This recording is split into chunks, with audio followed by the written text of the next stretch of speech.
Welcome to the Mean Lady Talking Podcast. This is the podcast that tackles tough questions about relationships, life, love, and loss. It may not be the advice you want, but is probably the advice you need. And now here's your host, grief therapist, motivational speaker, relationship expert, best-selling author, and attorney, the not really mean lady herself, Susan J. Elliott.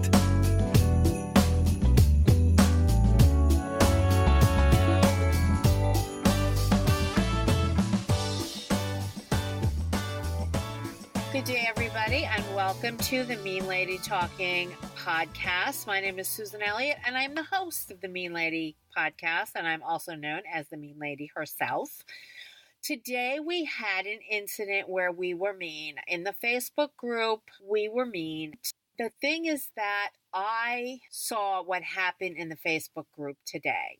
Somebody posted two things. One was a description of this craziness that he engaged in with his ex. And the next thing was a text exchange when he blacked out her name, which is what I asked people to do. I asked people not to identify their ex or not to put their ex's name in the Facebook group. And I responded almost immediately and said, why are you dealing with this insanity? It was crazy. Several other people said the same thing. And he said, I made a mistake by posting this. I'm going to take it down. And then he took it down. And people had responded to him.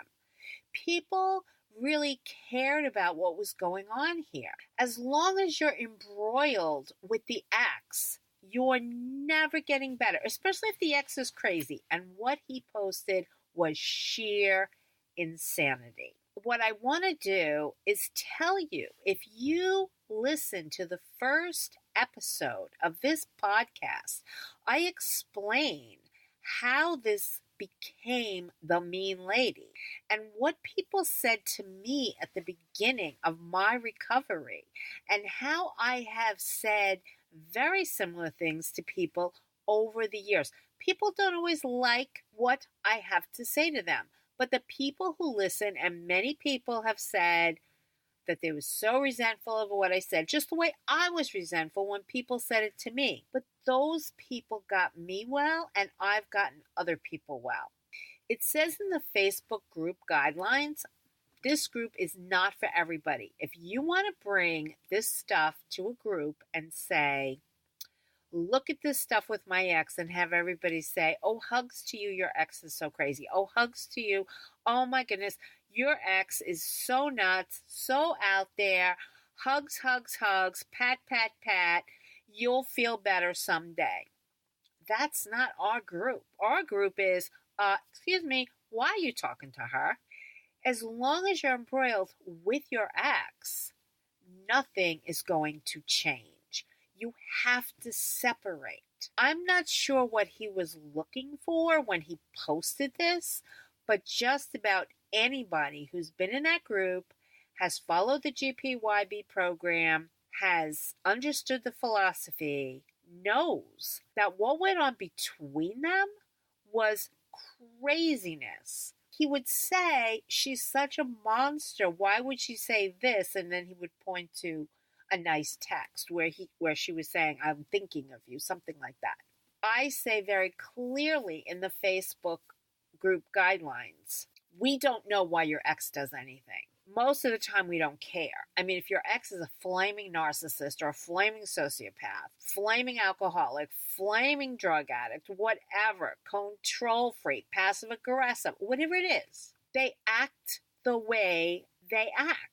It's not for us to say, okay, this is your ex's problem. Your ex should go to therapy. That's not our concern. Our concern is what you're doing with that ex. If you're with somebody who's a flaming narcissist, a flaming sociopath, a flaming passive aggressive, I don't know what this man's ex, I don't know what her problem is, but the exchange that went on between them was pure craziness. And I'm not about to diagnose her. I just said, this is insanity. Why are you playing in the sandbox with somebody who doesn't give a rat's tail about you. Obviously, she's playing games, and obviously she's inviting him to play, and obviously he's playing. Okay? So that was it. So what I want to do today, because it's a Tuesday show, is to remind you about some of the philosophy of getting past your breakup. John F. Kennedy said, when written in Chinese, the word crisis is composed of two characters. One represents danger, and the other represents opportunity. How you look at anything, either a crisis or an opportunity, will project how well you get through it or if you overcome it. Now, most of us intuitively flail at crisis and upset. We don't like it. We don't want it. It's upsetting and crazy making. Now, if we've been with somebody like this man was for years, or I don't know how long they were together, but you could tell during their exchange that there was a very typical dysfunctional back and forth going on. When you become embroiled in that, it's very hard to recognize your part in it and to get out. But once you get out, it's your opportunity to heal from this craziness. When you're in it, it's very hard to recognize it because you're so entrenched in the battle. The battle with somebody that will never let you win no matter what, who has their foot on your throat. And there is no way on the face of God's green earth that you're going to come off this a winner. Your head is going to spin. So when we are faced with crisis, most of the time we dive for cover and hope it will go away, or we do what he did. We act out in very destructive ways that might not even seem destructive to us at the time. And that's what happens when you're involved with crazy people. They bring you down to their level. In episode 2, I talked about not getting involved with project people. You try to lift them up from the gutter, but what actually happens is they drag you down to the gutter. And if you lay down with dogs, you get up with fleas. But if you get dragged down into the gutter, you're going to come away like somebody who's been fighting in the gutter. When we are involved with a crazy person, we bob and weave and cover our heads, hoping that this whole crazy relationship does not strike a fatal blow. We don't want to deal with this. We think that it's bigger and badder and more powerful than us, but it's not. If you step away from the craziness, and I say this all the time, step away from the crazy person. Just step away. Go stand on the other side. Do not get pulled in, no matter how crazy and accusatory the text and the emails and the phone calls get. Just walk away. When you stay embroiled, it does not go away. Now, if we've had a lot of adversity or abuse or difficulty in the past, we find that we're disabled when it comes to having loving relationships with healthy people. We have become very reactionary. That is what was going on with this person's text today. It was so reactionary. It was just action and reaction. When we're with these lunatics, we live in a fantasy world, thinking that yes is no, black is white, and up is down, because this person has twisted our head into cabbage, and we're turning into coleslaw. That is what's going on here. When you are embroiled in this craziness, you cannot lift your head up and go, wait a minute, this is crazy. Why am I doing this? Why am I talking to this person? You're so used to this. This has become your world, but you're totally confused. It's crisis. When you're in it, it's crisis. When you pull yourself out of it, it has become opportunity. When we come out of difficult situations, not quite knowing what we think, what we feel, and we don't know how to act or who to act with. Now, when this person posted these things on the Facebook group, it would be an opportunity. He blew the opportunity when he deleted it. Because the group, even though they were going to be a little rough, and you could tell out of the gate, and I was the first one out of the gate saying, why are you talking to this person? You could tell that we were going to try to pull him out of the insanity. And sometimes when you get pulled out of the insanity, when you're in the insanity and everything he talked about sounded like he was fully entrenched in this craziness. We're not sure what's real because people said they loved us and then they acted very unloving. We're not sure what we want because we've been labeled selfish, ridiculous for wanting anything. We don't know who we can trust because we've put our trust in people who aren't the least bit trustworthy. We don't know what we feel because we've been told our feelings are wrong. And I have to tell you, one of the first things that I was told when I came out of an abusive relationship was, feelings are not right or wrong, they just are. You just feel what you feel. You know, we can attach to those feelings. We can be meditating and feel awful and just grab that awful feeling and stay with it. Or we can learn new mechanisms to change it. Say, I don't like the way I feel. What do I need to do about it? Do I need to journal about it? Do I need to take a walk? Do I need to meditate? Do I need to take a bath? Do I need to do my inventories and getting past your breakup? Do I need to do my life inventory? Do I need to figure out where this is coming from? When you have a feeling, it's not right or wrong. It just is.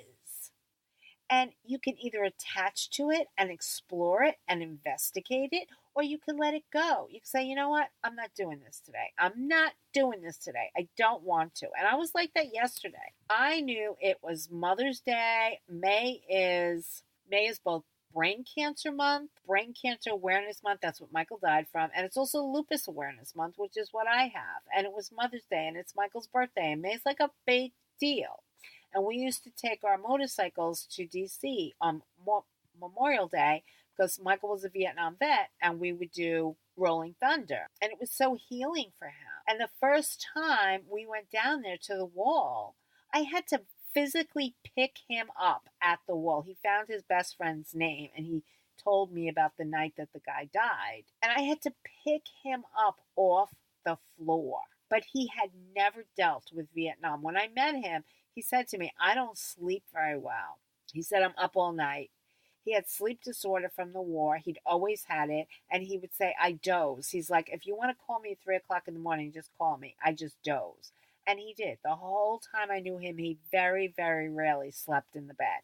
He would fall asleep in the recliner. And if he was sleeping, I was not waking him up because he would sleep for like 15 minutes at a time. But when I met him, he was so closed up about Vietnam, he wouldn't even talk about it. So I brought him down to the wall. I talked him into, honey, you have to face this. You have to face it. And we went down, and then the next year we did Rolling Thunder with all the Vietnam vets, the motorcycle riders. So it's all these Harley guys, which Michael was a Harley guy, and all these Vietnam vets, which Michael was. And it was so healing. But now in May, in Memorial Day, it triggers me. Just like in November, it's my birthday, it's our anniversary, and it's Thanksgiving all in the same week, and it's the run up to Christmas. I hate it. I hate that week, and I hate this month. But you have to feel your feelings. You have to say, like yesterday, I was just thinking, I'm going to cry on and off, very difficult this month. And, you know, it's like I have to kind of parse it out. And I've talked about this in other places. And I have another podcast that I've done that's in the can that I will release soon. When I talk about you have to do your grief work a little bit at a time. After the first couple of weeks, you have to kind of sew yourself up. And then you have to let yourself heal. So you give yourself, and I talk about getting off the bus and driving my car home and crying in the car the 45 minutes that it took to get home. And then when I would hit the garage door opener, that was my key to stop crying and go upstairs and have a meal, take a shower, use some lavender, put a lavender mist. Lavender is very soothing.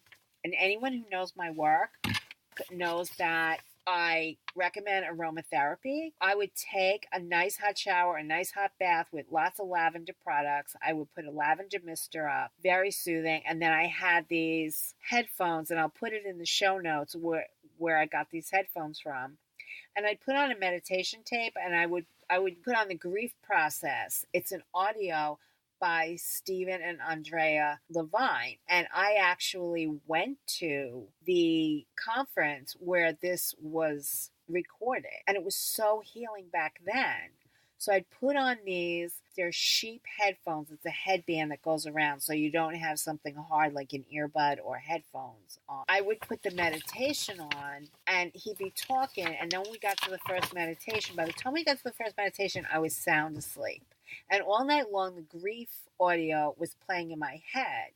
And for some reason, I learned Italian that way. When I was studying Italian, I just didn't have enough hours in the day to study it.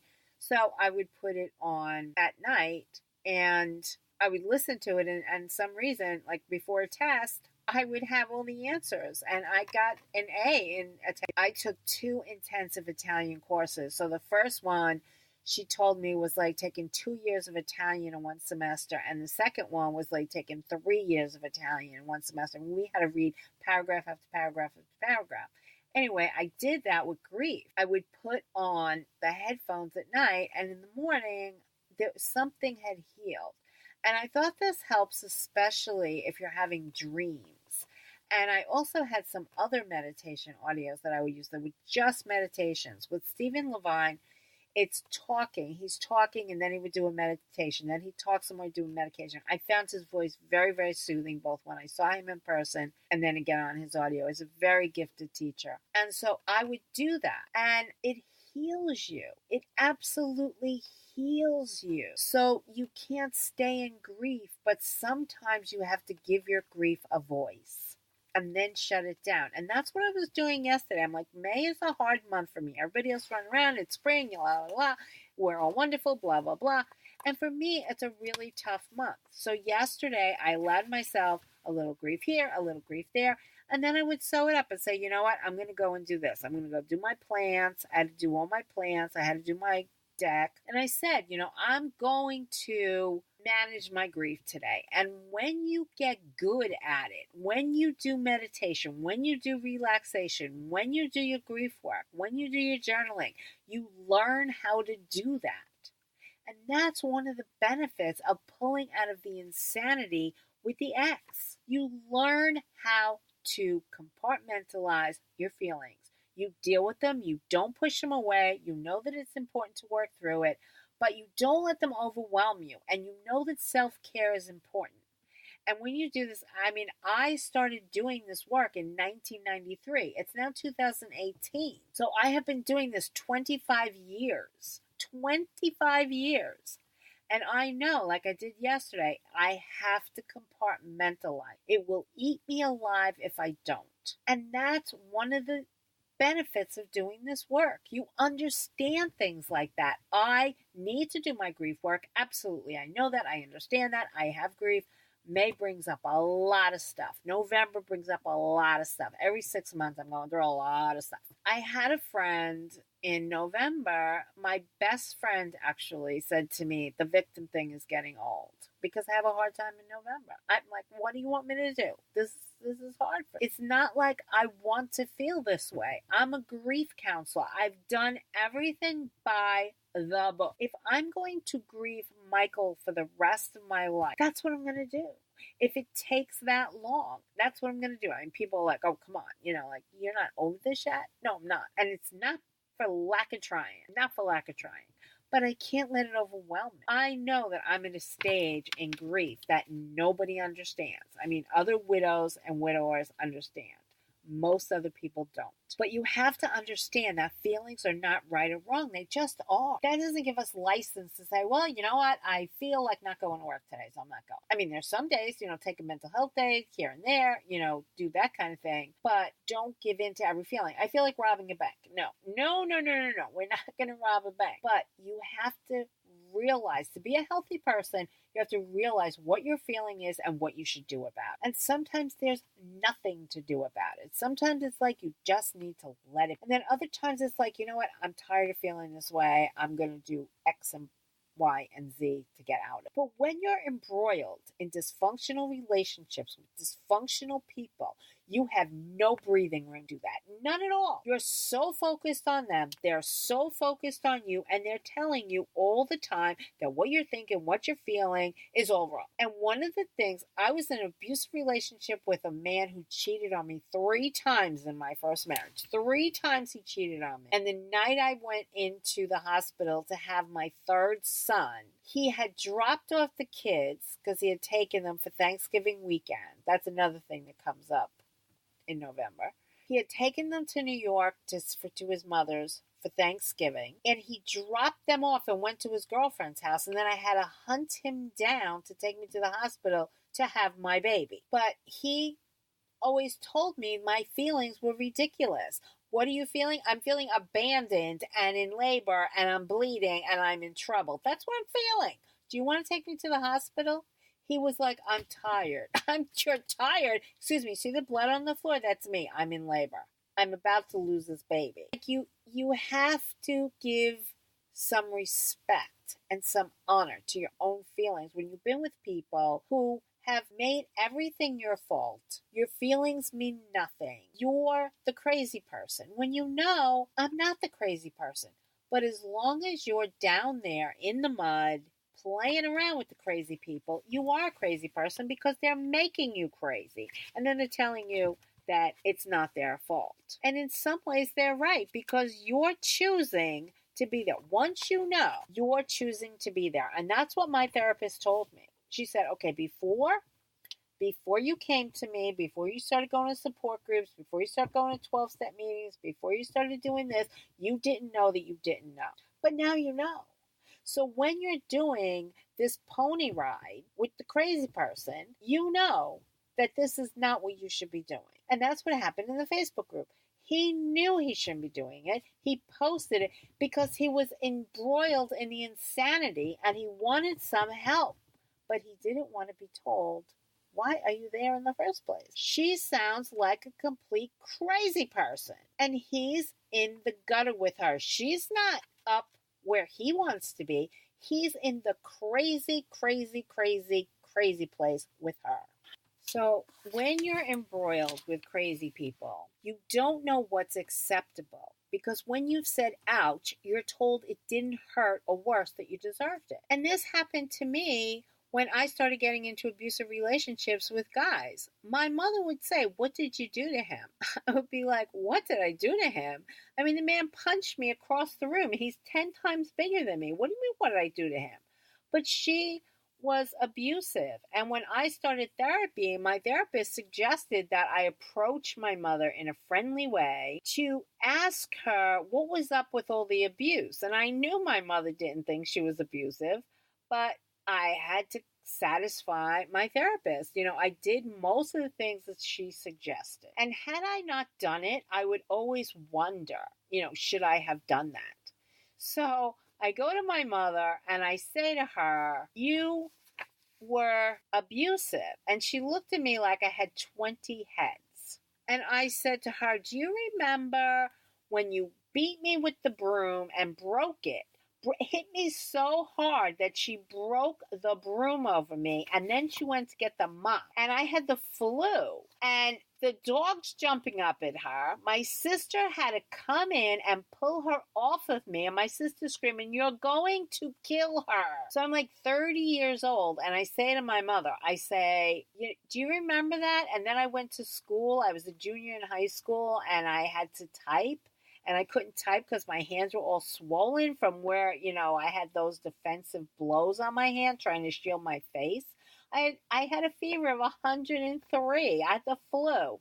She beating the hell out of me because my drawer was a mess. And when I saw the movie and read the book, Mommy Dearest, I was like, oh, this is nothing. She's getting beat with hangers. I would have loved hangers. I got beat with brooms and mops and every other damn thing. I was 10 years old. She threw this huge ceramic vase at me because I sighed when she told me to go back to the A&P for like the 10th time that day. And she hummed this ceramic vase at me, this huge ceramic vase. And I grabbed the list and the money off the counter, with a bit of an attitude, because I had been to the store like all day long. That's all I did was go back and forth to the stupid store. So she hummed this vase at me, and there were these guys who had built a pigeon coop in New York. Like, that was a big thing. Flying pigeon. I have no idea what they were doing with these pigeons, but they had this pigeon coop on this land that was next to our house. When I walked past one of the guys, I will never forget this as long as I live. His name was Ivan. And Ivan said to me, "What was thrown through your house?" He saw it hurled. It was hurled like 3 windows across. So he saw this thing fly 3 windows from the kitchen because I sighed and grabbed the paper and the money off the counter with an attitude. So I got hit with a ceramic vase that I saw stars. I brought up the typing thing and that vase thing, and I asked her if she thought that was normal, and she looked at me like I had punched her in the face. And she said to me, "You were not the easiest kid to raise." I was like, okay, listen, I was sick in bed with the flu. You came in at midnight to check my drawers, my dresser drawers, my bureau drawers, whatever you guys call it. I know they call it different things in different places of the world. We called it a dresser, where I keep my clothes. So she opened, and she would do this all the time.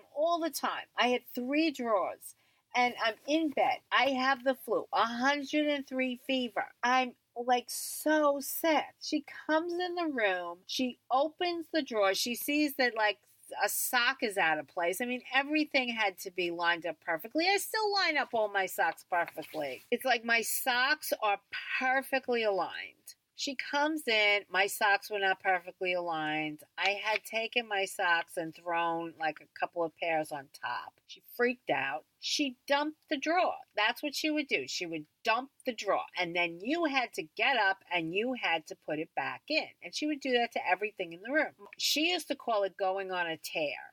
And she would just announce it. We're going on a tear. And one day we had to go on a tear, and she would do this. And she called it a tear. So one day, we're moving furniture from one place to another because she's going on a tear. And we would move furniture all the time. And usually we just move it right back to where it used to be. Oh, I don't like it there. Move it all back. So we're moving these giant beds through this little house, and the phone rings. And at that point in time, there was no answering machines. There was no call waiting. We didn't know who it was.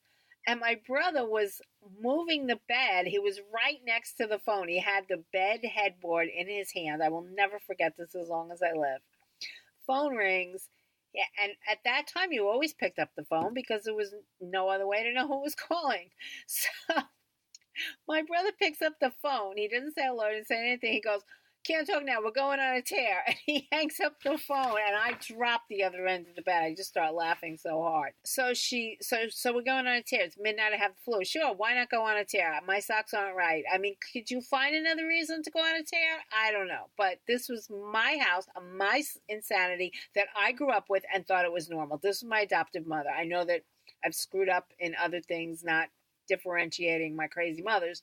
This was my adoptive mother. What happened that night was she dumped the first drawer, and I was no mood for this at all. I had 103 fever. I put my knee on the second drawer when she went to open it, and I said, "We're not doing it." I'd never said anything like that to her before, and she looked at me like she could kill me, and she was actually going to kill me. She went out to the kitchen, she got the mop, and she just started beating the holy hell out of me until the broom broke. And then she went and got the mop. And she would have killed me. I believe she would have killed me that night if my sister didn't drag her off of me. My sister was like, "You're going to kill her. You're going to kill her." And I had the flu. And this was all over socks. Socks not being correct in a drawer. So these are the crazy people.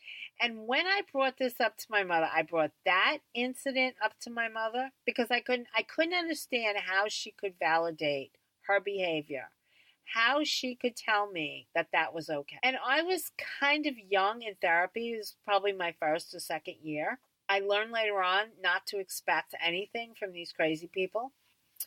But at that time, my therapist had instructed me to talk to her about the abuse. And then I was going to try to go on, if she was receptive to this, I was going to try to go on to talk about her asking me what I did to my boyfriends when they turned. And I was going to work up to my ex-husband who told me, well, other people abused you. I've never abused anybody, but he did. He abused his cousin when I met him all the time.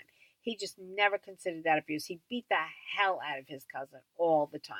I was trying to work up to my ex-husband who told me I had been abused by other people. He had not abused anybody. And at the time I believed him, but as I thought back on it later on when I got well, he had abused people. But he told me, you've been abused and I've never abused anybody. So the abuse in our relationship is your fault. Really? Really? I was working up with my mother and I wanted to say something to her.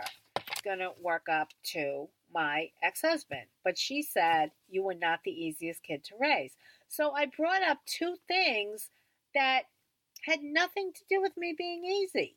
I mean, if she would have told me, okay, the time you got suspended from high school, if she would have, she didn't beat the hell out of me for that. She grounded me for a week. It was a big deal, you know? Every time I got the crap beat out of me, it was really for nothing. And I brought the thing up, about the list. And I said to her, I went to the A&P all the time. My brother, who was a complete bonehead, would get to the corner and would get mugged all the time. I never got mugged in New York City. I used to walk through the projects in the South Bronx at 11 o'clock at night at 16 years old, and I never got mugged. My brother could walk to the corner at 4 o'clock in the afternoon, broad daylight, and get mugged. So I had to go to the store all the time because we kept losing money with him getting mugged. I said to her, when I'm 30-something, I said, Ma, I went to the A&P all the time. I said, as we got older, we became teenagers, I had to go because my brother got mugged all the time, and I didn't. So because I didn't get mugged, I had to go to the store. She said, and you gave me attitude. I said, I didn't give you attitude until like the 10th or 11th trip. And she goes, you should never give your mother attitude, not ever. And I went, okay, I'm not going to be able to talk about this. So you get healthy and you realize that when you've been told your feelings are wrong, you can't talk to these people. You don't know what's acceptable because when you said, ouch, other people have no clue what you're feeling. Or they say it didn't hurt or worse, you deserved it. That's what my mother said. That night that she beat the hell out of me when I had the flu, I deserved that. What was I doing? I was in bed and I had some crumpled up socks that should have been lined up. And it's like to this day, I cannot handle socks that are not lined up. It's like I have to have them and I buy them. Like if I buy a pair of white socks by Timberland, which is the only kind of socks I wear, I buy 12 pair of them so that I always have a pair of socks. I'm never looking for a spare sock because I have, sometimes I have 12, sometimes I have 13, sometimes I have 15, sometimes I have 19, but I always have two of the same kind because I buy them in bulk. Like I have white Timberland, I have gray Timberland, I have black Timberland. Each one, I have like 20 pair. And I have them in a little bin in my closet, my little sock bin, and they're all lined up perfectly. Like, I don't know if I'm waiting for my mother to come in and beat the hell out of me or what, but I have never not lined up my socks. So if I'm doing it now at this age when nobody's here to beat the hell out of me, I assume I did it when I was 16 when she beat the hell out of me. There was no way this woman was ever going to admit that coming into your 16-year-old daughter's room at midnight when she has the flu and running 103 fever and has some socks out of order, and you beat the hell out of her to the point where the broom breaks, and then you go get the mop, the steel mop, which is never going to break. You think that is excusable? You're never going to talk to these people. Never, ever, ever. They're never going to see the light of day. When I brought that incident up to her, she never admitted that it was wrong. Not once, not ever. So this is what we're dealing with. We're dealing with crazy people. And we don't know who we are because we've been labeled that it's our fault. You're a slob. I have 103 fever and the flu. You're still a slob, and I'm going to beat the hell out of you. Because it doesn't matter if you have the flu and 103 fever or you're healthy and you feel wonderful. You are a slob, and I'm going to beat the hell out of you. And I'm going to dump all your dresses on the floor, and then I'm going to beat you up while you're putting the stuff back, which is what she did when you were well. That night I absolutely refused to put anything back in the drawer. But healthy people, which I was not until I was in my 30s, healthy people know what they think, know what they feel, and act on what they think and feel. But when your thoughts and feelings are jumbled, because you're with crazy people, your actions are jumbled as well. When you're healthy, you are not overly enmeshed with other people or under-involved with people. People who are not healthy are either overly enmeshed or under-involved. Like you just walk away. You know, people that have commitment phobia, people who can't really handle relationships, people who say things like, it's not you, it's me. Not you, it's me. That's a person who's under-involved. When your feelings and thoughts enmesh with these people, you don't know what you're feeling, and you don't know if what you're feeling is what you're feeling or what they're feeling or what they're telling you that you're feeling. When you feel estranged from other people, you're left with your own thoughts and feelings, and you start to suspect that these people are more than just a little nuts. When you've lived with dysfunction and craziness for so long, your life stops working out. Your relationships stop working out.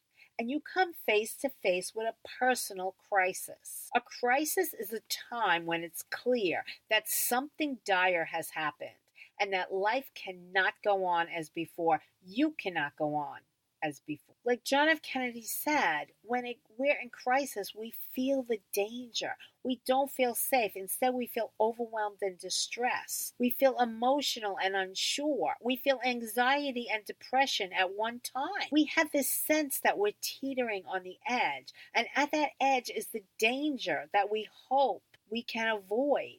But we're so consumed with the thought that we're going to collapse under the weight of the crisis. We can't go on. There's no hope. And that's how I felt when I broke up from my first marriage. I had no idea. I remember crying, and there was a guy in my doctor's office, and he turned to me and he said, I must have looked horrible because I'd been crying all night and all day, and I was sitting in the doctor's office, my eyes are swollen, and this man, a complete stranger to me, turned to me and he said, "You're a child of God and God loves you." And I grew up, went to Catholic school, and at this point in my life, I was like, I don't believe in God. I don't want to deal with this. But I hung on to it, and I drove home, and I told this story many times. I was hanging on the steering wheel, and I was sobbing, and I kept saying to myself, I'm a child of God and God loves me. I'm a child of God and God loves me. I'm a child of God and God loves me. That's why in my Power Affirmations course, in the workbook, I talk about mantras. You have to have personal mantras. And you have to have these sayings that you just hold on to. And I discovered that in that moment. And this was very new. This was all very new. This is at the very, very beginning of my journey. I remember that man turned to me and said, "You're a child of God and God loves you." And I just hung on that. It didn't matter if there was a God. It didn't matter if he loved me. It mattered that this mantra just worked for me. I hung on to it. I kept saying it over and over and over again. And that's why I suggest mantras to people. That's why there's a mantra section in the workbook. That's why there's a mantra section in the affirmations course, because it helps.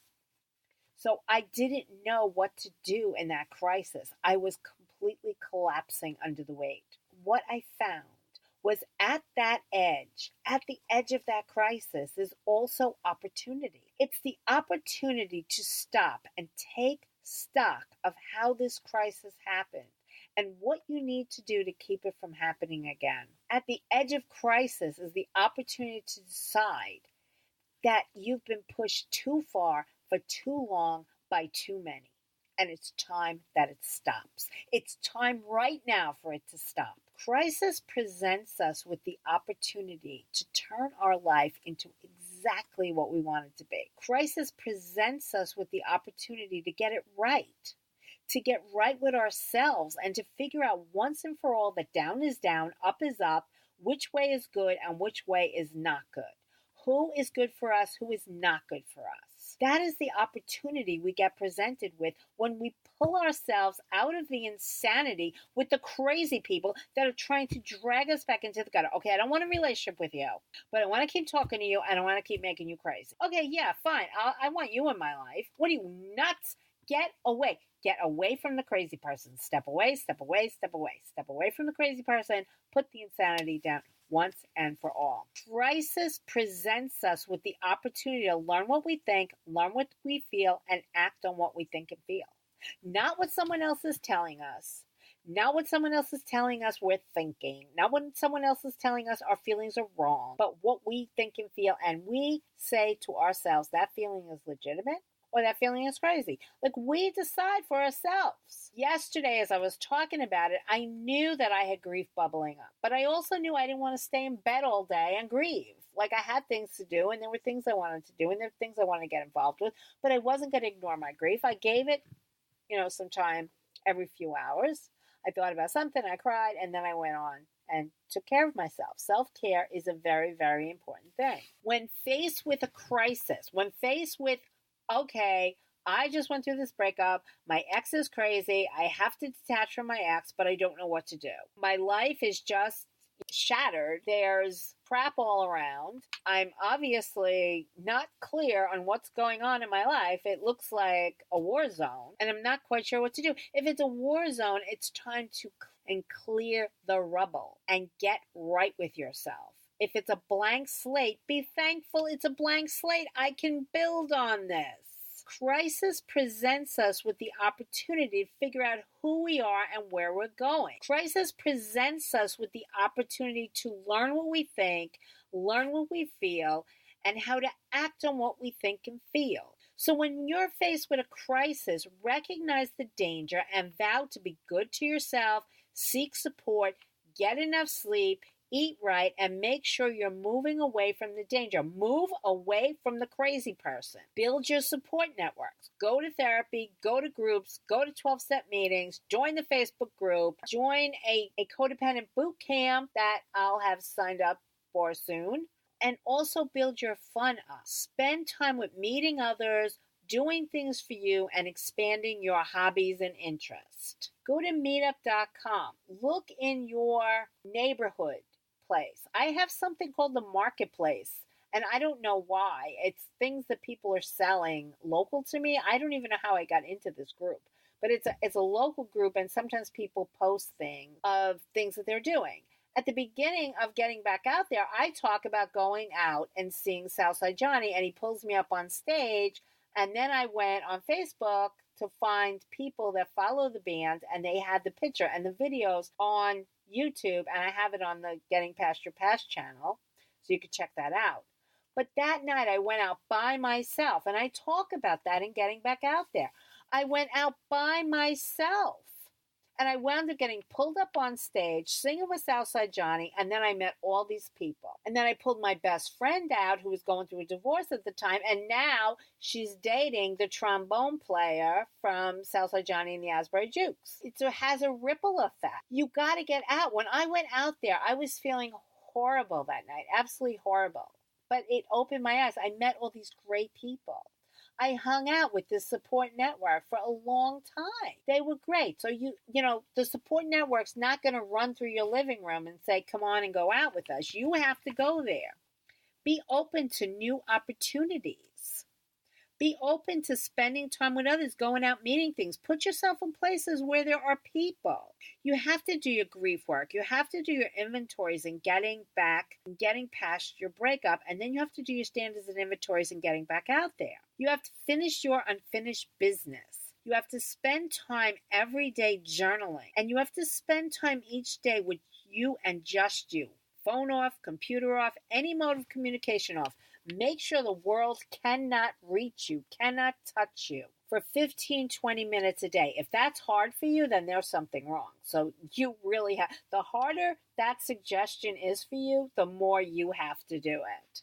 Take yourself offline. Go for a walk with no distraction. And remember, people told me when I started this and there was only phone contact, they said a ringing phone is a request, not a demand. And I tell people this all the time because we have ringing, pinging phones. The phones are always pinging. People are always texting us. I tell people, I turn my phone off. I put it on airplane mode for days at a time. If you don't hear from me, I'm in airplane. And when I turn it back on, I will answer your text. And other people will say to me, my friends will worry if I do that. Well, you tell them. You don't just go offline and say, well, let them call the ambulance to my house. No, tell your friends. I need alone time. I need unplugged time. I need to take myself offline for a while. Every day I'm going to take X amount of time. If you don't hear from me, don't panic. You could say if you don't hear from me in an hour or two, panic. But I tell people, they're like, oh my God, everybody will think that I'm dead. You have to tell them what you're doing. If you're in constant communication mode, you tell them. You don't let them guess at what's going on here. You say, I'm trying to work on some things. I need some alone time. If you call me, if you text me, and I don't text back immediately, know that I'm okay. I'm just taking time for myself. It's not going to kill you, and it's not going to kill them. Remember, if you're still dancing like a puppet to the sound of a ringing or pinging phone, it's time to turn it off. For some portion of each and every day, let the world spin on its axis without your help. We don't need you for at least 20 minutes a day. I take much more time than that. And I'm telling you, I decide when I answer my text, how I answer my text, if I answer my text. The people in my life have not trained me to answer a text immediately. I have trained them that I don't. And I say, if you haven't heard from me by Tuesday, send out the calendar. But otherwise, I'm taking alone time. I'm taking my time offline. I've had my phone offline since yesterday afternoon. I'm sure when I turn it on, I will have texts and I will answer them. But people know me. They know that I do that. You need to train the people in your life, not have them train you. Learn to relax and meditate. There are so many great relaxation and meditation audios on YouTube, on iTunes. It's terrific. Download relaxation or meditation audios and learn to close your eyes and make the world go away. If your brain intrudes, it's yappa, yappa, yappa, yappa, yada, yada, yada, yapping in your ear. Thoughts. You learn to still it and silence it by practicing meditation and relaxing every single day. But it takes a while because when we first start meditating, all these intrusive thoughts come in. You're like, oh my God, I can't meditate. I don't know how to do this. This is crazy. After you listen to some very good meditation teachers who will teach you, just let the thoughts go by. Don't attach to them, don't react to them, don't respond to them, just let them go by. As you do this, as you learn meditation techniques, and as you learn meditation teachers and how they speak, they will calm you and they will get you to teach yourself. I don't need to worry about this thought. I don't have to worry about this craziness. I'm not going to attach myself to the insanity my ex just texted me. I'm going to block them. I'm going to go on my merry way, and I'm not going to deal with this. You have to control your brain, not have it control you. People who jump for every thought, people are like, oh, I'm dreaming about my ex every day, and I wake up and I'm miserable. It's like you have to get back in control of your brain, and you also have to detach from your dreams. And that's one of the things that you learn when you do meditation and relaxation. You learn how to detach. Oh, I had this crazy... I still dream about my first husband. I still dream about him. I don't know what it's about. I don't care. I get up and I go, oh, that's interesting. I don't attach to it. I go, oh my God, I'm still in love with him. No, I don't know what it's about. I don't care. My brain is just a silly place sometimes. If you remember Monty Python and the Holy Grail when they were like, Camelot's a silly place. Well, Camelot, they had all the dancing and everything. That's my brain. My brain is a silly place sometimes. And I wake up and go, oh, my brain's a silly place.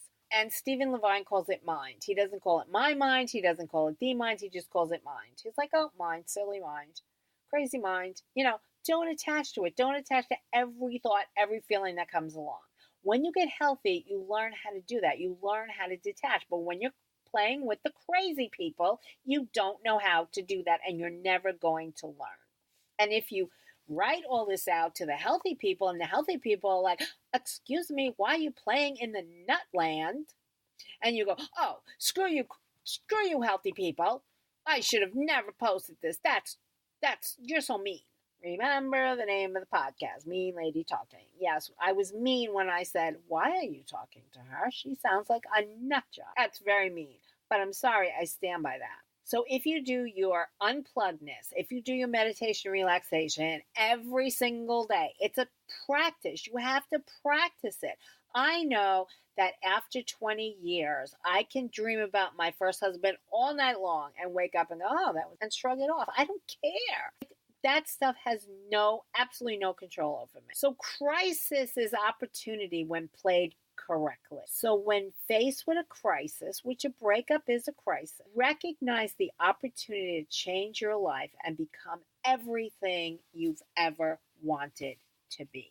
I don't talk about my life and my craziness and everything I went through because I want to talk about myself. I talk about it because I want to let you know I came from a crap load of craziness. Crap load of crazy. And once I stepped away from the crazy and got healthy, opportunity came my way. Remember, crisis is opportunity when played correctly. You can play this correctly. You can do this. Use this crisis as a time to change your life for the good. You can do that. This is Susan Elliott, who started today in Mean Lady mode. Sorry. And I will talk to you all on Friday, and I will see you on the Facebook group, and I'll see you on the blog. Talk to you later. If you have any questions, any situations, please send the mail to meanladytalkingpodcast@gmail.com or put it on the Mean Lady Talking Podcast Facebook. Thank you. See you all on the internet. Have fun.